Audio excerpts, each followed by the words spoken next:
งานมหกรรมกีฬาคนพิการแห่งชาติครั้งที่ 4 ปิดลงด้วยผลสำเร็จ พบกันใหม่จำปาสัก ปี 2028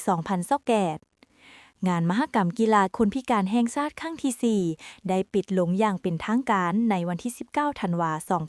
2025 ที่สโมสรมหาวิทยาลัยแห่งชาตินครหลวงเวียงจันทน์โดยให้เกียรติเข้าร่วมของท่าน กิจแก้ว ไข่คำพิทูลรองนายกรัฐมนตรีแห่งสปป.ลาวท่านอาจสะพังทองศรีพันดอนเจ้าของนครหลวงเวียงจันทน์ประธานจัดงานมหกรรมกีฬาคนพิการแห่งชาติครั้งที่ 4 มีการนำพักหลัดแขกทึกเซิญภายในและต่างประเทศคณะนำคู่ฝึก นักกีฬาจาก 17 แขวง 1 นครหลวงเข้าร่วมอย่างพร้อมเพรียง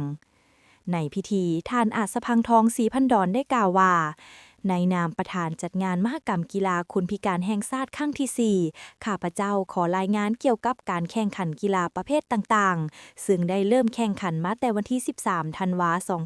2025 มาฮอดวันที่ 19 ธันวาคม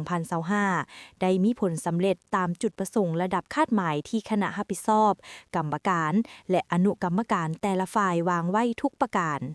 ผลการแข่งขันของบรรดานักกีฬาประเภทต่างๆ มีทั้งหมด 9 ประเภท ในนั้นนักกีฬาทั้งหมดจากนครหลวงและ 17 แขวง แม้นได้แสดงออกความมีน้ำใจนักกีฬา แสดงความสามารถในการแข่งขัน และญาติได้เหรียญประเภทต่างๆ ซึ่งสามารถจัดอันดับผลการแข่งขัน คือ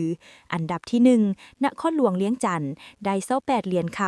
ำ 34 เหรียญเงิน และ22 เหรียญทอง รวมทั้งหมด 84 เหรียญ อันดับที่ 2 แขวงเซ่กองได้ 19 เหรียญคำ 10 เหรียญเงิน และ 6 เหรียญทอง รวมทั้งหมด 35 เหรียญ อันดับที่ 3 แขวงสวรรณเขตได้ 19 เหรียญคำ 6 เหรียญเงิน และ 7 เหรียญทอง รวมทั้งหมด 32 เหรียญการจัดงานมหกรรมกีฬาคนพิการแห่งชาติในครั้งนี้แม้นอีกหนึ่งขีดหมายสำคัญทางประวัติศาสตร์ของชาติลาวก็คือชาวนครหลวงเวียงจันทน์ในฐานะได้รับเกียรติเป็นเจ้าภาพโดยภายใต้การนำพาซี่น้ำอย่างใกล้ชิดของศูนย์กลางพรรครัฐบาลโดยเริ่มจากการแต่งตั้งคณะรับผิดชอบระดับชาติการอนุมัติงบประมาณการสุกยู่ติดตามพร้อมกันนี้ก็แม่นการประกอบส่วนเข้าร่วมของคณะนำและนักกีฬาจากนครหลวงและ 17 แขวงในขอบเขตทั่วประเทศซึ่งกลายเป็นความทรงจำและการแลกเปลี่ยนบทเรียนที่ดีเป็นการเพิ่มพูนคูณสร้างก้อนกำลังสามัคคีทั่วปวงชนลาวทั้งชาติ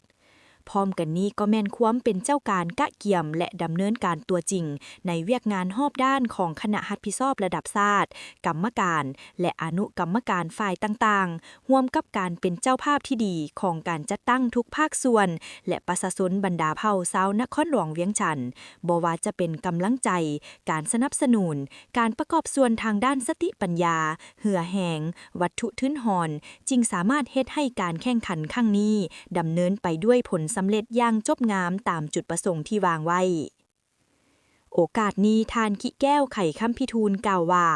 ข้าพเจ้าในนามห้องนายกรัฐมนตรีแห่งสปป.ลาวขอแสดงความย่องย้อชมเชยผลงานผลสำเร็จของคณะรับผิดชอบจัดงานและทุกภาคส่วนที่เกี่ยวข้อง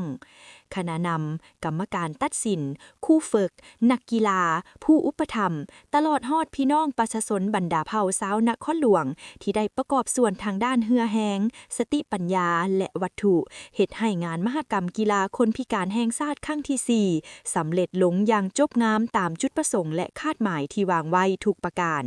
ขอแสดงความชมเชยอย่างสุดใจผลสำเร็จดังกล่าวยืนยันอีกเทื่อหนึ่งถึงความสามัคคีเป็นปึกแผ่นความเสียสละของการจัดตั้งทุกขั้นขอให้พวกเขาสืบต่อเสริมขยายมูลเสื้อที่ดีงามนี้ไว้ให้ยืนยงตลอดไปมาฮอดนี้งานมหกรรมกีฬาคนพิการแห่งชาติครั้งที่ 4 ได้สำเร็จนัดพบกันใหม่ในครั้งที่ 5 ที่แขวงจำปาสักในปี 2028 ณ โอกาสนี้ข้าพเจ้าขอประกาศปิดงานมหกรรมกีฬาคนพิการแห่งชาติครั้งที่ 4 อย่างเป็นทางการนับแต่เวลานี้เป็นต้นไป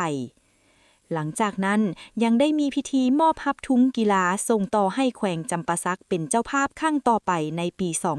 2028 ต่างหน้ามอบโดยท่านโพคำไสยสอนหัวหน้าห้องว่าการนครหลวงและรับโดยท่านสมบูรณ์เฮืองวงศารองประธานคณะปกครองแขวงจำปาสัก